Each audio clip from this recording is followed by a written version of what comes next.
Joining me now is a former NCAA All-American and a Pan American Games medalist. We got Pat Downey, one of the most recent members of the Bellator roster. Pat, man, we talked in 2020. You said MMA was going to be something that you did in your future, and here we are. So I guess why now? Why choose now as the time to get involved in MMA finally?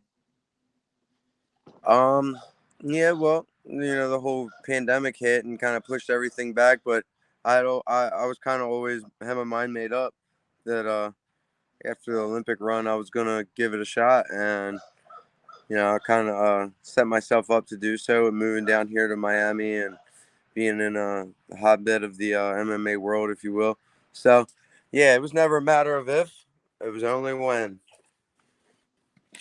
Yeah, and I guess obviously with one door opening, you got another one kind of closing. I saw you tweeted you're retired from wrestling. So is that a tough, pill to swallow as somebody that's done that their whole life, or is it just kind of, have you accepted that it was time? Yeah, it definitely, I was saying earlier, wrestling was like the first thing I ever fell in love with, So I just kind of had to accept it and kind of see reality for what it is. I don't think wrestling loved me back the same way I love wrestling. It's like it's trying to stick around at a party you're not invited to. So I just didn't feel welcome there anymore, and I just felt like the writing was on the wall, and now I can actually freaking get paid and be myself and do what I love. And my father and I always say, like, I was a fighter to learn how to wrestle. So I mean, now I'm just learning how to fight again, which is my first love. So I feel like it's pretty easy progression, Can you maybe explain that for people a little bit? You said wrestling didn't love you back. I see when it was announced that you signed with Bellator, it's all language like, oh, controversial or polarizing or whatnot. So kind of in your own words, I guess, can you kind of, from your perspective, explain that relationship that you had with wrestling that was kind of maybe not the run of the mill one? Yeah, like even when I, did everything I set out to do in the sport, they still didn't want me being their representative. And I just feel like I wasn't the wrestling poster boy that they kind of wanted representing Team USA. And I mean USA Wrestling, you know what I mean, the governing body.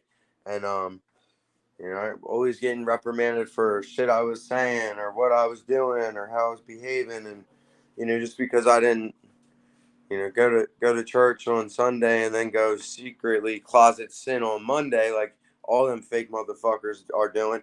I was a little more open about my lifestyle or how I live and what I do, and I don't, they're just a very judgmental, small kind of cliquey crowd, and it sucks that in an individual sport and a tough sport like wrestling, that there's so many politics and like favoritisms and weird little cliques and crews. Like I don't really know how to explain it much better than that, but yeah, I kind of put a sour taste in my mouth, and I'm happy to move on to something better. What up, Boris? Yeah, and I mean, Boris just got coach said.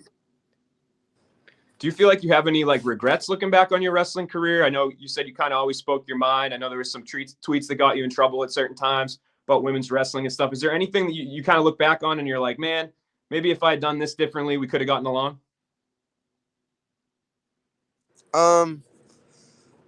No, because then I just wouldn't be able to like speak my mind and be me, and I'd rather just be freaking hated by them for who I am than play their game and have them love me for being somebody I'm not. Anything I said is, my opinions, and if that my opinion is so bad that you gotta cancel me from the whole sport, then that's what it is, and then I shouldn't be doing the sport because that's how I feel. So fuck them. And now in MMA, I mean, Bellator obviously is a promotion. I guess every MMA promotion is looking for somebody to kind of spice things up. And regardless of what people think of you, you do have a personality. You have something that catches people's attention. Do you feel like you can kind of make an impact right off the bat, kind of catch some eyeballs, and really make be a draw to Bellator whenever you do make your debut? Yeah, but I don't think it'll be for those reasons. I think it'll be for my performance. That's the same thing in wrestling. Nobody gives a shit what you're saying or doing if you're not winning. So I was, I went on a pretty good run with wrestling. If I have half the success I did in wrestling and fighting, then I'll be very, very accomplished too. So, I think the talking and that shit and personality doesn't matter unless you're performing. And I think first and foremost, I'm gonna be a performer. So people are gonna know me for what I do. And then all that other shit that doesn't really matter. But if they like that too, then they do. But my performances should speak much louder than my actual words do. Yeah, and I think nobody can argue your wrestling credentials are impressive.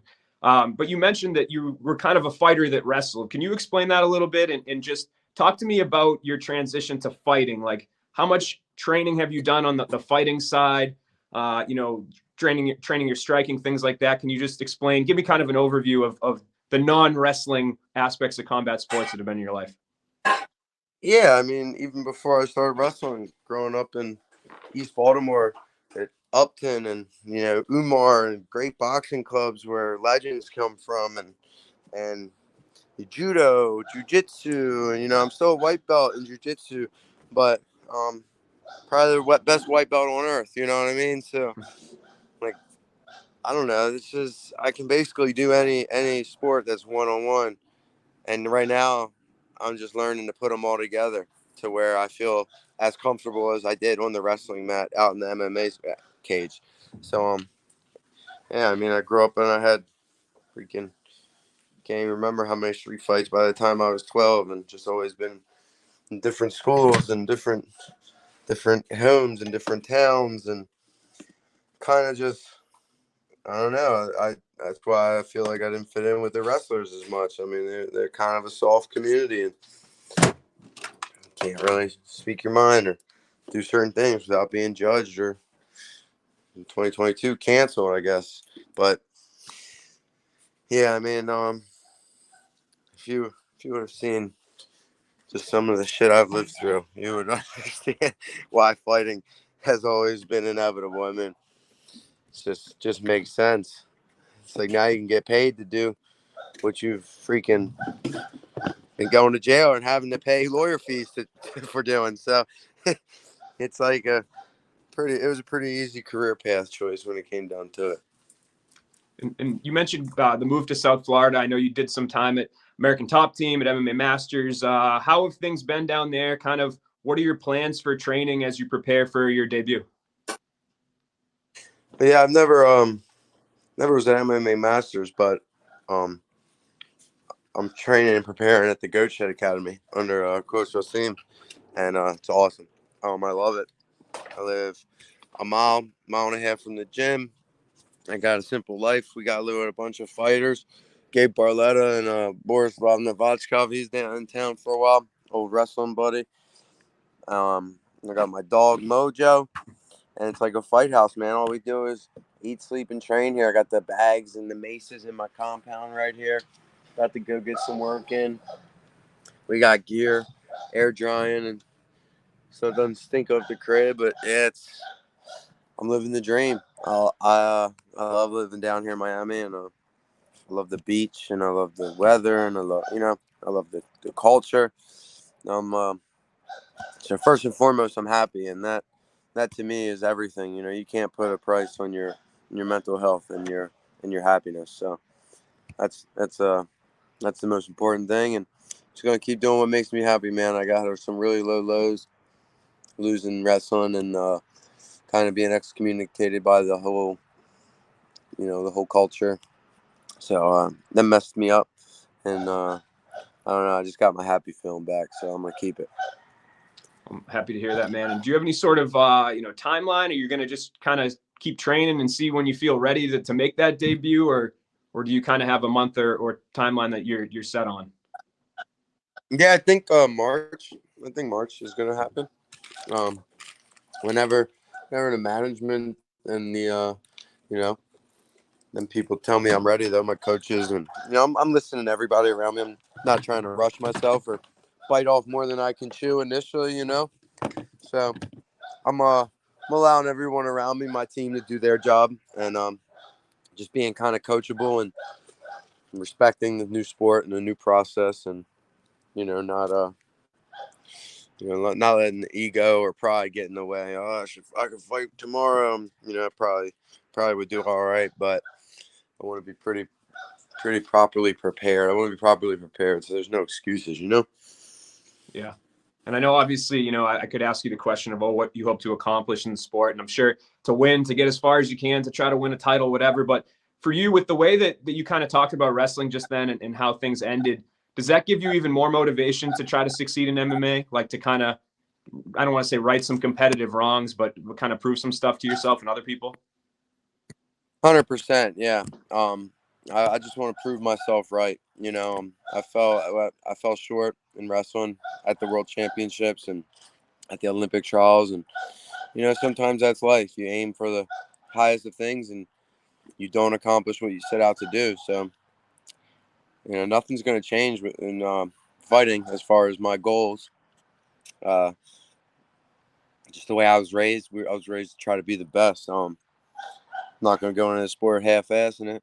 Try and set the bar low, and hopefully I overachieve. I want to try to set the bar as high as possible, and if I underachieve, then I'm still probably a lot better than 99% of the population. You know what I mean? So, yeah, titles and belts is all I want in this sport. I'm not getting into it to lose.